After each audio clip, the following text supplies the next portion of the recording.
Meus amados, que satisfação nós temos aqui a oportunidade, né, de dar encaminhamento à nossa série sobre o Evangelho de João. Que alegria essa oportunidade que temos de estarmos reunidos aqui, os que estão aqui, os que estão conectados com a Defesa da Fé por meio da internet. E eu me lembro que no domingo passado nós vimos que logo depois daquela exposição de Jesus sobre si mesmo, Jesus falando da sua divindade, as Escrituras nos disseram que um grupo creu nele. Vou até ler o último verso a que fizemos referência no domingo passado, que foi do Evangelho de São João, no capítulo 8, no verso 30, em que as Escrituras dizem assim: tendo dito essas coisas, muitos creram nele. As Escrituras nos garantem que muitos creram nele. E é interessante que, quando isso ocorre, quando nós vemos as pessoas crendo em Jesus, alguém que passa a crer em Jesus, a gente se questiona muitas vezes, eu pelo menos faço isso, imagino que alguém mais deva fazer, a gente sempre se questiona, né? O que é que eu devo dizer a essa pessoa agora? Quando alguém crê em Jesus, professa a crença em Jesus, qual é a melhor coisa para ser dita àquela pessoa? Para que nós não a enganemos, não passemos um evangelho falso, mas também para que nós não fiquemos em silêncio, para que nós possamos fazer da maneira que Deus quer que façamos. E é interessante que no nosso bate-papo de hoje nós temos uma oportunidade ímpar, uma oportunidade singular, né, de nós aprendermos sobre isso. Porque o texto base do nosso bate-papo de hoje, ele começa exatamente com o que Jesus disse para aquele grupo que havia crido nele. Então é muito interessante isso, para que nós possamos aprender o que Jesus lá na festa dos tabernáculos, após grande tempo de ensinamento e ter sido algumas vezes colocado, né, numa situação difícil, ter tentado explicar a verdade e está ali explicando, finalmente as Escrituras dizem que um grupo creu nele. Então, nessa situação, vamos ver o que Jesus diz. Então é neste contexto que eu peço a vocês que, é claro, assim querendo, abram as Escrituras naquele que é o primeiro verso do texto base de hoje, que é exatamente João, capítulo 8, verso 31. Vamos ler o que Jesus disse àquele grupo. João 8,31 nos diz assim: disse Jesus aos judeus que haviam crido nele: se vocês permanecerem firmes na minha palavra, verdadeiramente serão meus discípulos. Olha que coisa interessante, né? As pessoas chegaram naquele momento e disseram assim: eu creio em você, eu creio no Senhor. E Jesus, ele é tão claro, tão objetivo, ele é tão sincero na caminhada cristã, que a primeira coisa que ele diz é isso: creram, tudo bem, mas se vocês permanecerem firmes em minha palavra, se vocês permanecerem firmes em meu ensinamento, aí sim vocês serão considerados verdadeiramente meus discípulos. Quando nós lemos isso e paramos para pensar sobre isso, é que nós começamos a ter a dimensão da profundidade desta passagem. É porque aqui Jesus estabelece algo que muitos parecem não ter ciência disso. Jesus estabelece que é possível crer nele e não ser o seu discípulo. É possível crer nele e não ser discípulo dele. Jesus estabelece que para que sejamos verdadeiramente discípulos dele, além de crermos, nós temos que permanecermos nos ensinamentos dele, permanecermos nas palavras dele, permanecermos firmes em sua palavra. É um princípio poderoso. O princípio que é tão importante no ministério cristão, né? E é importante em todas as áreas, mas no ministério cristão é central. É a perseverança em Cristo, que é o sinal de que somos discípulos dele. É a perseverança. A perseverança, meus amados, é uma virtude que não pode ser negligenciada. No domingo passado nós nos debruçamos, né, sobre a virtude da coragem, igualmente importante, mas hoje parece o que nos salta à luz, nos salta à vista aqui, o que parece ter luz no texto é a virtude da perseverança. Até de forma engraçada, eu acho, né, jocosa, o príncipe dos pregadores, Spurgeon, ele disse certa vez assim, a perseverança foi o que fez com que a serpente chegasse à arca, né? Vocês verem como a perseverança é um negócio importante. Spurgeon falou isso aí, né? Pela perseverança a cobra alcançou a arca. Bom, meus queridos, uma coisa é certa: em sua caminhada cristã, na caminhada cristã de todos nós temos que dar mais ênfase a como nós permanecemos nesta caminhada do que a como nós começamos esta caminhada. Existe uma tendência muito perigosa, porque tem a aparência de ser boa, não ser tão destrutiva, que é a tendência de supervalorização de como começamos a caminhada cristã, sem que tenhamos o mesmo cuidado, o mesmo zelo em investigar como permanecemos na caminhada. Não me entendam mal, o início é importantíssimo, mas de igual importância, se não superior, é como permanecemos na caminhada cristã, como somos discípulos de Cristo hoje. Porque não importa muito como começamos, o que vai importar mesmo, para mim e para você, é como terminamos a nossa caminhada. Meus amados irmãos, vocês que estão aqui, os que me ouvem, eu peço até licença para vocês, para que possa fazer essas perguntas. Mas qual foi a última vez que você colocou o seu coração sob escrutínio, sob investigação? Qual foi a última vez que você se perguntou a si mesmo? Você, com sinceridade, você se perguntou a si mesmo: estou perseverando na palavra? Estou perseverando em oração? Estou perseverando em santidade? Estou perseverando naquilo que Deus quer que eu faça para a expansão da obra dele aqui na terra? Como está, meus queridos irmãos, a nossa caminhada com o Senhor hoje? Como está? Da mesma forma, não entendam que eu estou dizendo que é fácil perseverar. Não. Eu sei que muitas vezes não é fácil perseverar. Se eu fosse contar para vocês as dificuldades que nós já tivemos no ministério e que tivemos de perseverar, eu acho que eu passaria aqui, e seria a série de 10 anos, aqui a série, como tem que perseverar. São muitas dificuldades. Não é dizer que é fácil perseverar, mas é entender que é na perseverança que encontramos o que vale a pena. É perseverando que encontramos o que é importante. É perseverando que encontramos o lugar que Deus quer que nós estejamos. Olhe, você não se engane. Em minha conta não estará o fato de não os ter avisado isso. O inimigo das nossas almas fará de tudo para que você não persevere. De tudo para que você não persevere na caminhada cristã. Tudo que estiver ao alcance dele, ele fará. O inimigo das nossas almas, ele não é assim tão inteligente, mas ele é muito velho. Ele sabe o que funciona e o que não funciona. E ele fará de tudo para que nós não perseveremos nessa caminhada. Sabe por quê?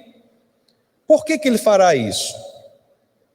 porque Ele sabe que se você, apesar das intempéries, vicissitudes, problemas, dificuldades, apesar de tudo que possa vir, Ele sabe que se você perseverar, a você será garantida a melhor de todas as coroas, que é a coroa da vida. Ele sabe disso. Ele sabe que se nós perseverarmos, a nós nos é garantida a coroa da vida. Meus queridos, se você pensar bem sobre isso, tem prêmio maior, tem garantia melhor do que esta, a coroa da vida, se nós perseverarmos? Olha o que nos diz, para que façamos alusão às Escrituras, olha o que nos diz o livro de Tiago, no capítulo 1, no verso 12, olha o que Tiago 1,12 nos diz: feliz é o homem que persevera na provação, porque depois de aprovado receberá a coroa da vida, que Deus prometeu aos que o amam. Meus amados, tentações, provações, dificuldades chegam. Eu sou um exemplo disso, e todos aqui, se pensarem bem, são exemplos disso também. Essas coisas chegam, mas também nós temos de saber que são nas promessas do Senhor que encontramos o ânimo e a coragem para vencer toda e qualquer provação, dificuldade e sofrimento. É na coragem, é no Senhor, na promessa do Senhor que encontramos aquilo que é preciso para que nós possamos permanecer nele. Em Cristo, vocês sabem disso, nós encontramos a vida. Em Cristo, os grilhões do pecado são despedaçados, nós encontramos a liberdade. É nele, em Cristo, que em lugar daquela prisão suja, com grades enferrujadas, a nós nos é entregue algo diferente, a coroa da vida. Isso é suficiente para que nós foquemos nisso e encontremos a perseverança. Olhe, se não é sobre a liberdade que experimentamos na perseverança que Jesus fala na continuação do texto base, em João 8,32. Leiamos João 8,32. As Escrituras nos dizem, Jesus fala: e conhecerão a verdade, e a verdade os libertará. A verdade os libertará. Estão entendendo a lógica? Permanecer firme na palavra. Depois vem ser discípulo de Jesus. Depois vem conhecimento da verdade. Depois vem libertação por meio desta verdade. Esta é a proposta que nos é apresentada. É o convite que a nós é feito.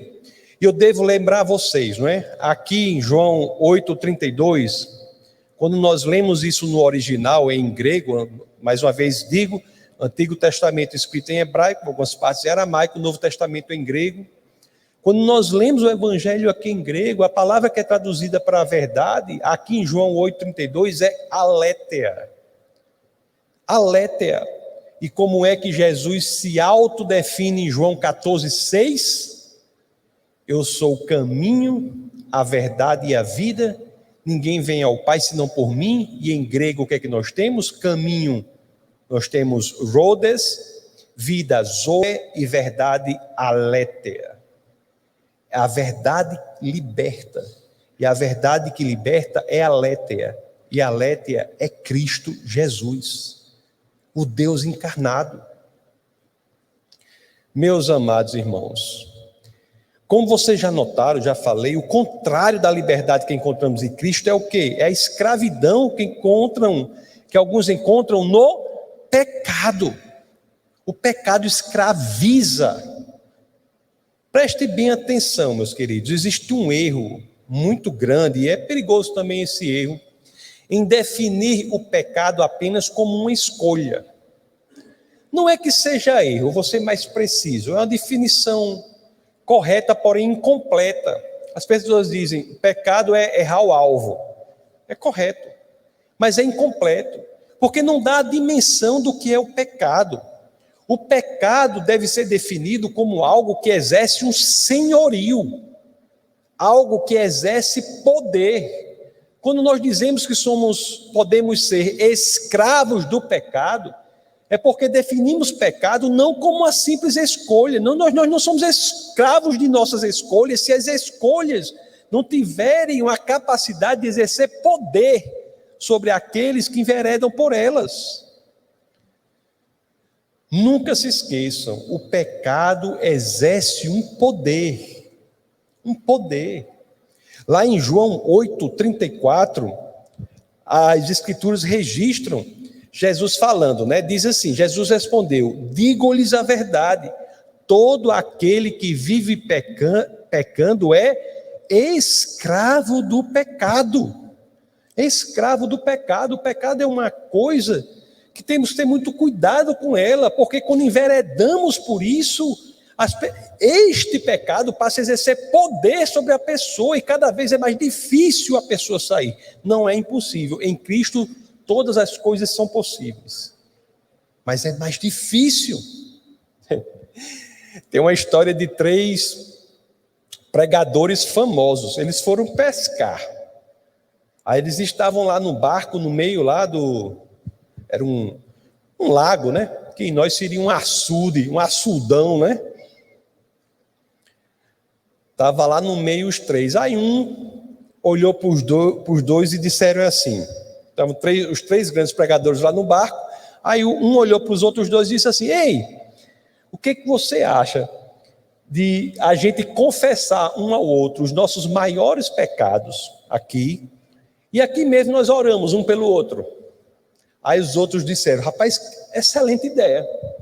Aí os outros 2 começaram, né? O outro lá começou a dizer assim, olha, meu maior pecado é que eu gosto de ir à praia para ficar olhando as mulheres andando lá na praia. Aí o outro disse, Aí o outro disse, olha, pois o meu maior pecado é que eu gosto de tomar umas grandes quando ninguém está olhando. Aí aquele que sugeriu ficou calado assim, né? E o povo olhando para ele, os outros 2 olhando para ele, ele disse, e você não vai dizer não? Aí o terceiro disse, pois o meu maior pecado é que eu sou muito fofoqueiro. O pecado, os outros ficaram com medo, por quê? Porque o pecado exerce um poder. A sugestão daquele foi já fruto do poder, ele já era escravo do pecado da fofoca, já promoveu aqui para fofocar dos outros. Meus queridos, e parece até que o pecado da fofoca é um dos mais poderosos que tem, né? Por aí. É por isso que nós temos, diante dessa percepção, meus queridos, de buscar uma vida que espelhe Cristo. Isso é uma dimensão importante. A perseverança faz com que sejamos discípulos de Cristo, que se exterioriza esse discipulado por uma vida de busca de sermos mais e mais parecidos com Ele. Já falei isso aqui algumas vezes, eu repito hoje, né? Eu e a pastora, quando nós nos convertemos, nós tivemos assim uma grande bênção de Deus, que nós nos convertemos numa igreja muito séria, assim, os pastores eram seríssimos.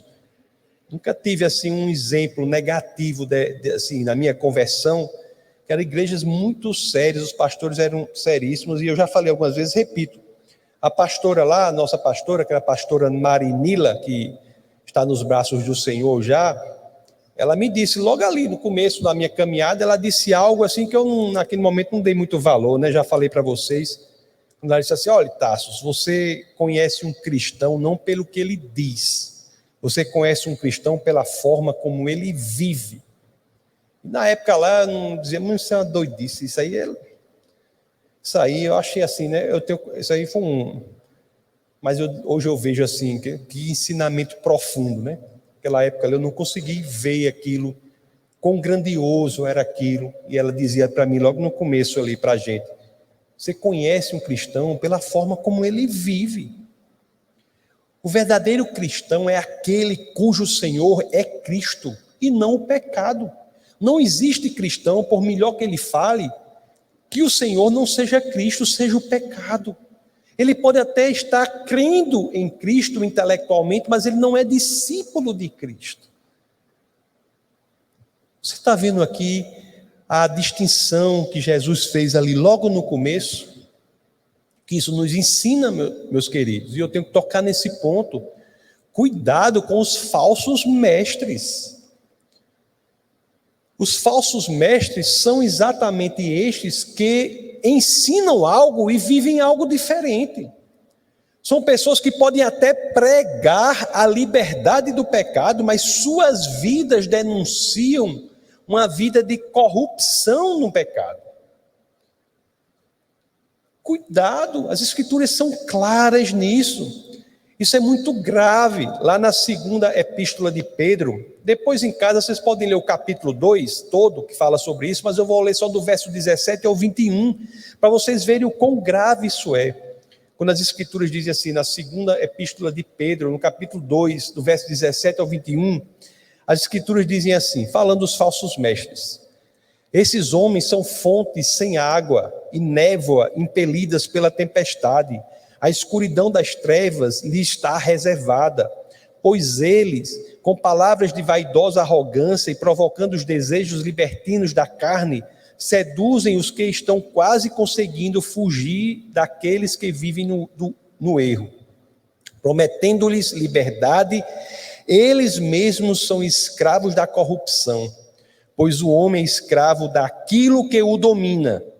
Se, tendo escapado das contaminações do mundo por meio do conhecimento de nosso Senhor e Salvador Jesus Cristo, encontram-se novamente nelas enredados e por elas dominados, estão em pior estado do que no princípio. Você veja, você está entendendo? Se a pessoa pode até ter começado bem, mas se desvia e não tem a ciência desse desvio, está em pior estado do que no princípio. E olha o que o verso 21 nos diz sobre isso. Teria sido melhor que não tivesse conhecido o caminho da justiça, do que, depois de o terem conhecido, voltarem as suas costas para o santo mandamento que lhes foi transmitido. A palavra dura, né, das Escrituras, mas uma palavra que faz com que nós devemos ter muito cuidado com a forma como vivemos. Os que verdadeiramente amam a Deus seguem a verdade que é Cristo. Podem até errar, não é que as pessoas sejam imunes ao erro. Podem errar, mas imediatamente corrigem, se sentem mal no erro, procuram buscar o caminho da justiça, não se sentem confortáveis no pecado, não se sentem confortáveis no pecado. Salmos, no capítulo 26, no verso 3, as escrituras dizem: pois o teu amor está sempre diante de mim e continuamente sigo a tua verdade.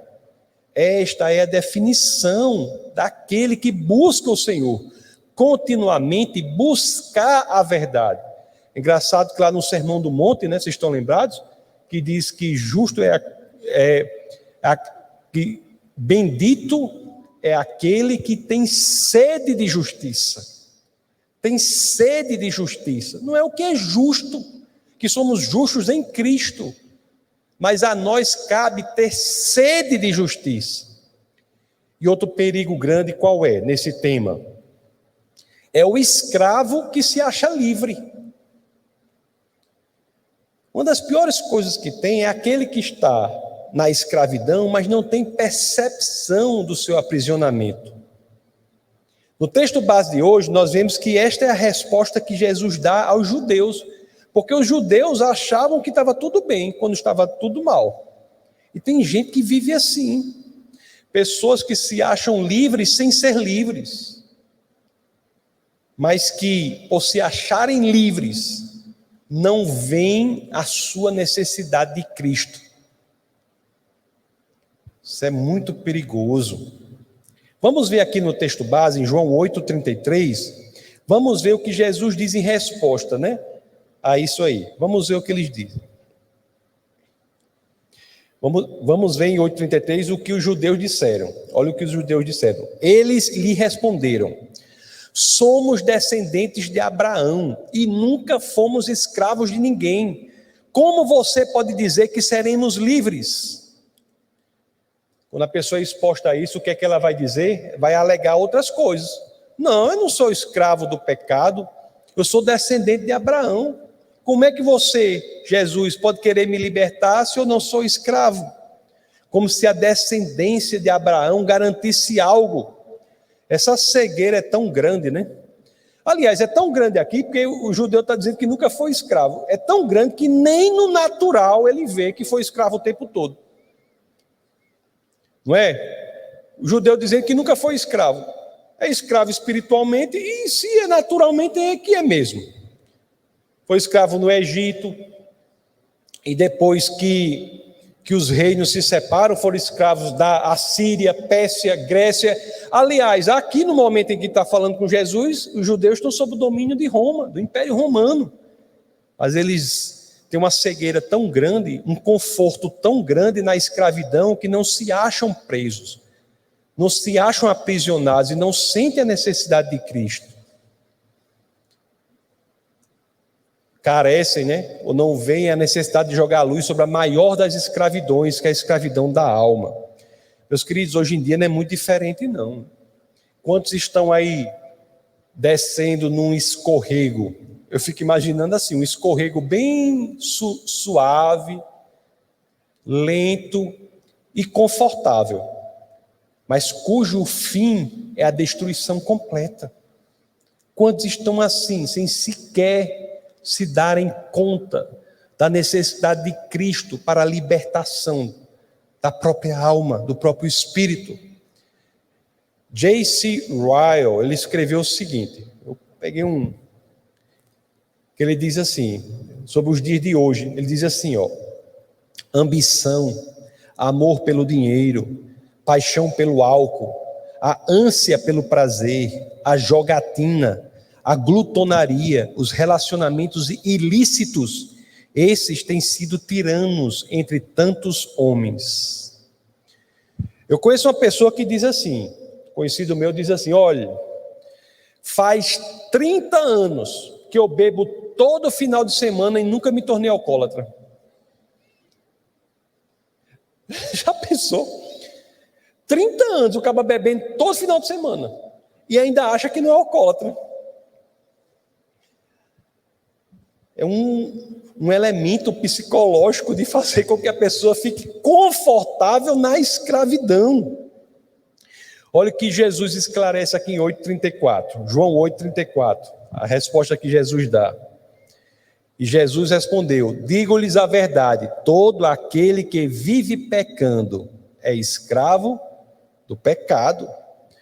Para deixar mais claro ainda isso aqui, né, que eu já me referi antes, a mesma lógica, eu vou dizer o que o apóstolo Paulo faz, que o apóstolo Paulo usa a mesma ilustração na carta aos Romanos, no capítulo 6, no verso 16, quando as escrituras dizem: não sabem que, quando vocês se oferecem a alguém para lhe obedecer como escravos, tornam-se escravos daquele a quem obedecem? Escravos do pecado que leva à morte, ou da obediência que leva à justiça. Nos dois últimos versos aqui do texto base de hoje, Jesus ele vai lidar com esse argumento da descendência de Abraão, que é levantado aqui pelos judeus. Os judeus não entenderam essa questão da descendência. Eles acham que no mundo de hoje isso ocorre também, né? As pessoas dizem assim, porque eu sou... Tem um amigo meu que diz assim, pastor, não sei o quê. Ele diz para mim, eu sou a 8ª geração de protestantes em minha família. Isso é uma coisa bonita, mas teologicamente não quer dizer nada. Do ponto de vista histórico é bonito, do ponto de vista, todos os elementos humanos isso é bonito, mas do ponto de vista teológico isso não quer dizer absolutamente nada. Você já ouviu dizer assim, fulano é neto de Deus? Eu sou bisneto de Deus, já ouviu dizer isso? Todos têm de se fazer filhos de Deus. filhos de Deus. E os judeus acham que não, acham que a descendência de Abraão garante algo, quando na realidade as escrituras, quando falam da descendência, apontam para um, que é Cristo, em quem todos são livres. Apontam para um só descendente, que é Jesus. Eu vou ler aqui o verso 35 e 36, João 8, 35 e 36, são dois últimos versos do texto base de hoje, e depois vou explicar isso com a passagem de Paulo. Olha o que João 8, 35 e 36 as escrituras dizem. Jesus dizendo: escravo não tem lugar permanente na família, mas o filho pertence a ela para sempre. Portanto, se o filho os libertar, vocês de fato serão livres. Escravo não tem lugar permanente na família, mas o filho pertence a ela para sempre. Portanto, se o filho, com letra maiúscula, os libertar, vocês de fato serão livres. Jesus está dizendo assim, olha, essa coisa de descendência de Abraão, para vocês entenderem bem, é apontando para Jesus, por meio de quem todos são livres do pecado. Não é o fato da descendência genealógica, de você ser, no fato da sua genealogia, levar você a Abraão, que por si só o liberta de algo. É o fato da genealogia, nas profecias, dizer que Jesus decorre de Abraão, aponta para Jesus, e é nele, Jesus, que encontramos a liberdade. Olha como Paulo explica isso bem na carta aos Gálatas, no capítulo 3, do verso 16. Ele explica assim, diz assim, ó: assim também as promessas foram feitas a Abraão e ao seu descendente. A Escritura não diz e aos seus descendentes, como se falando de muitos, mas ao seu descendente, dando a entender que se trata de um só, isto é, Cristo. Meus queridos, eu sei que talvez tenha ficado um pouco complexo, mas o que eu quero dizer para vocês é o seguinte: o entendimento dos judeus é que o argumento da descendência de Abraão era suficiente para os tornar livres, assim como para muitos o argumento de estar na igreja, o argumento de ser filho de pastor, ser filho de crente, ser filho daquilo outro, o argumento de que não sei o que, eu cresci na igreja. Nada disso. Isso tudo é importante, mas isso não é suficiente para sermos discípulos de Cristo. Aqui, como para os judeus, ser descendente de Abraão não é garantia de nada. Quando as escrituras falam sobre a descendência de Abraão, Paulo explica aqui, usa esse argumento para dizer que o Salvador vem da descendência de Abraão, o filho de Abraão. É em Cristo que nós temos a coroa da vida. Nós temos a coroa da liberdade do pecado, da escravidão do pecado.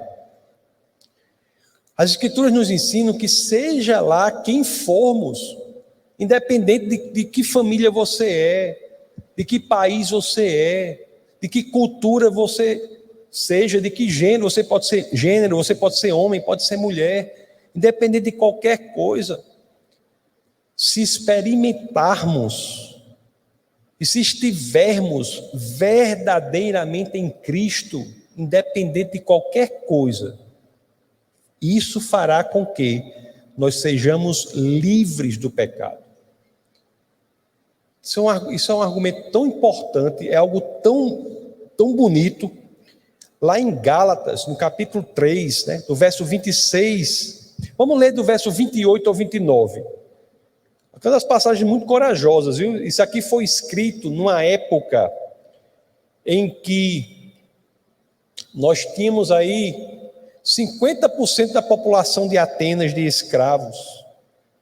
A maioria em Roma era de escravos. E essa passagem foi escrita neste contexto.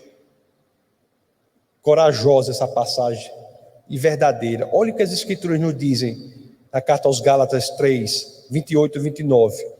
Não há judeu nem grego, escravo nem livre, homem nem mulher, pois todos são um em Cristo Jesus. E se vocês são de Cristo, são descendência de Abraão e herdeiros segundo a promessa. É em Cristo que nós encontramos a possibilidade de nós libertarmos da escravidão do pecado. Às vezes as pessoas chegam, né, na função de pastor, alguns chegam e dizem assim: pastor, eu estou lutando com este problema específico. É muito difícil, nós sabemos que é difícil, mas nós também sabemos que a solução para isso independe do passado daquela pessoa. A solução para isso está se ela verdadeiramente entender que em Cristo ela encontrará a liberdade, encontrará a força para ser livre da escravidão do pecado. Basta para isso que a pessoa creia verdadeiramente e persevere. Olha, essa é uma palavra que, esse entendimento das Escrituras, e quando nós olhamos para isso, é uma palavra que muda vidas. É incrível, muda vidas. O entendimento de que a pessoa não precisa continuar incorrendo no pecado, porque ela pode entender e buscar forças em Cristo para se libertar desta escravidão. Porque o pecado ele é destrutivo, ele acaba casamentos, acaba família. O pecado tem consequências práticas muito severas, acaba carreiras, destrói a pessoa. E a pessoa entendendo, parece uma coisa simples assim, mas muita gente não entende. Se a pessoa entender que a saída desse caminho destrutivo não depende do passado dela, de quem ela é, da família que ela é, ou da origem que ela teve, ou do que ela fez, depende unicamente de se ela verdadeiramente quer estar em Cristo e perseverar nisso, ela encontra uma luz numa escuridão que para ela era absoluta. Ela diz: há saída, há uma possibilidade, eu posso me libertar. Portanto, meus queridos, se essa é a sua situação, você que está aqui, ou alguém que nos ouve aqui pela internet, saiba que você pode ser livre. Você pode ser livre. Você pode ser livre do senhorio do pecado. Pode ser livre. Não é fácil, eu não estou dizendo que é fácil, eu estou dizendo que é possível em Cristo Jesus. E aqui Jesus deixa claro, não é o fato de você ser judeu, não é o fato de você ser isso, aquilo outro, não é o fato de sua família ter 9, 10, 15 gerações de protestantes, isso aí não quer dizer nada. Você pode ser o único na sua família pode ser tudo de satanista. Se você chega diante do Senhor e diz: Senhor, eu entrego minha vida ao Senhor, por minha própria força eu não consigo, eu entrego minha vida ao Senhor, e tudo que eu tenho a lhe oferecer é o meu coração. O que é que Jesus vai fazer? Não só vai lhe apontar o caminho, mas vai caminhar com você. Muda, pessoal. Isso muda, isso transforma histórias. O Evangelho, ele, embora muitas vezes seja um Evangelho calmo assim, né? Mas ele é um Evangelho de poder. Ele é um Evangelho de poder, ele é um Evangelho de transformação. É um Evangelho de radicalização da existência.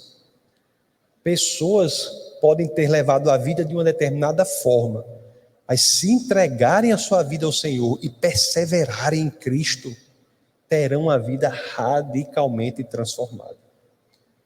Impressionante. Até hoje eu me impressiono com as transformações que existem feitas por Jesus na vida das pessoas, né? E você veja a minha fraqueza e me impressionar com isso, porque era para eu achar tudo normal. Outra fraqueza enorme. Como é que eu vou me impressionar com a maravilha que Jesus faz na vida da pessoa, se o natural dele é fazer maravilhas na vida das pessoas? Você vê como o mundo pecaminoso, às vezes, tira até isso da gente. Eu me impressionar com algo que deveria ser natural para mim. Nós temos que nos acostumar com o poder sobrenatural de Jesus na nossa vida.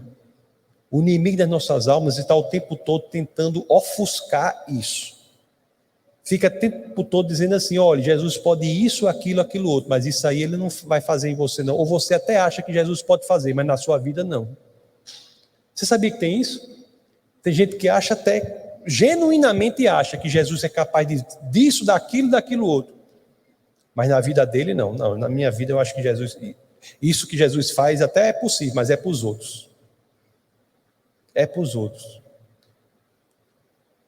Em outras palavras, é uma sugestão, né, do inimigo das nossas almas, que nós abandonemos a perseverança em Cristo, na concepção, na verdade, de que Ele é o Deus encarnado, é isso que Ele estava ensinando aos judeus ali, e que Ele pode transformar a nossa vida, independentemente de quem sejamos.